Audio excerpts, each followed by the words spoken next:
What's up, guys? This is Dylan, Beyblade Sensei, master of old school games, and I'm here with something a little bit different for you guys today. Kind of by request, kind of just because I know a lot of people are still just now getting into this game, even though it's been out for so long, or we're getting back into it anyway. Maybe if you're like me, a couple of years ago, you used to play Beyblade, but you haven't played in like 10 years, so it's like, you know, a lot's changed, but a lot hasn't, so let's get into this real quick. You get this thing, and you're probably thinking to yourself, like, how the heck do I put this thing together? First of all, we'll start with the frame and the disc, because these usually come together, and you might not even know at first, actually, that they come apart. But for this one, you really just kind of slide it on there. You can see that it has these two little grips that will grab onto it, and it will click into place just like that. And then I'm going to talk a little bit about this wheel too, because this is a very special wheel. This is Turbo Sprizen, for anybody who doesn't know. And it's got a couple of different modes you can change to, but we'll cover that in a second. First of all, how do you put this thing together? You're going to want to put that disc in there like that. And right now, you're going to start by turning it all the way to the left. You could turn the frame all the way to the left too if it isn't already. Right? You want to take your driver, you're going to push it in there, push down ever so slightly, and you can just kind of, you'll get a hang of it, but you'll keep turning until you feel it go down, and you'll feel it when it goes down in, and then turn the whole thing. So it's kind of like, see? So you have a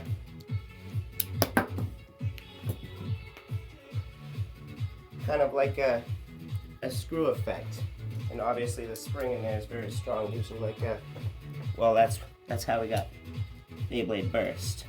So you really just kind of put the disc on there, take the driver, push down ever so slightly till you feel it go in, and then turn it whole thing to the right. Now this is a very special bay because a lot of them too, you'll find, this isn't the only one, very many of them have special abilities, different gimmicks, different modes. This Sprizen has 3 modes on its driver. I can't remember which one's which exactly, but you can change the mode by turning it like that and then pushing it down again. Did you hear that click? And some people call it a secret mode. It doesn't really work very well, but you can also try to launch it in between modes like that. But you're better off to just pick a mode and leave it in place like that.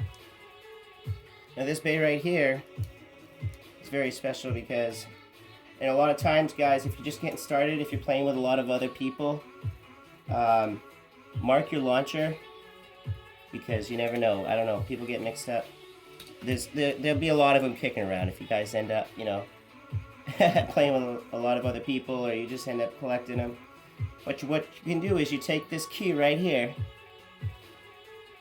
take this wheel. Do you see that little rectangle thing sticking out there? Push that in. And then if you look at the white here, turn it.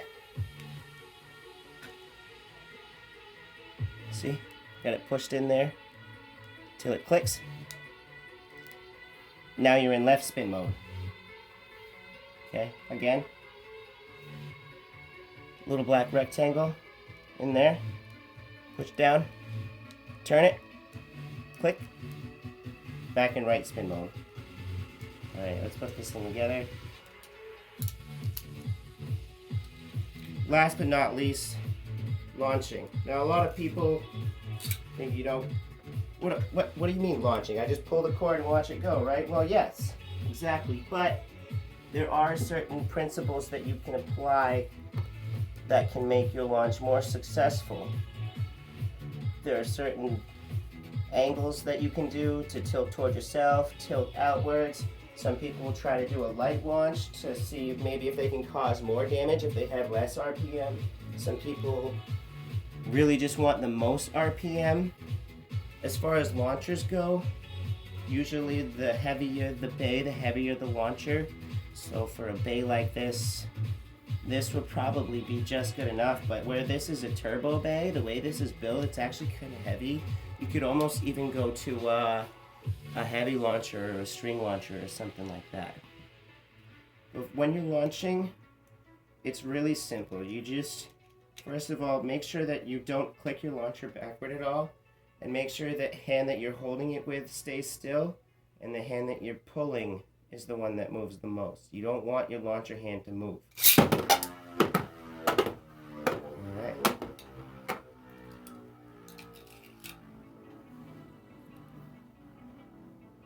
And let's see if we were able to... Okay, yeah, see, we activated the special ability here. Do you see those little wings sticking out? Those are his burst locks. That's his special ability. And he's got them going right and left. So if you can launch hard enough to get those wings out, you're doing good. This is a really, really good wheel. People are still using the Takaratomi version in this wheel in tournaments today, even though it's, well, it's only a few years old, really. I mean, if you think about it with other things like Pokemon and things like that, there's always new ones coming out, but the old ones, there's always still some old ones that kick butt, and that even applies to this game as well, which I really, really like. Alright, guys. That's it for today. Have a good night. See you in the next video. Peace.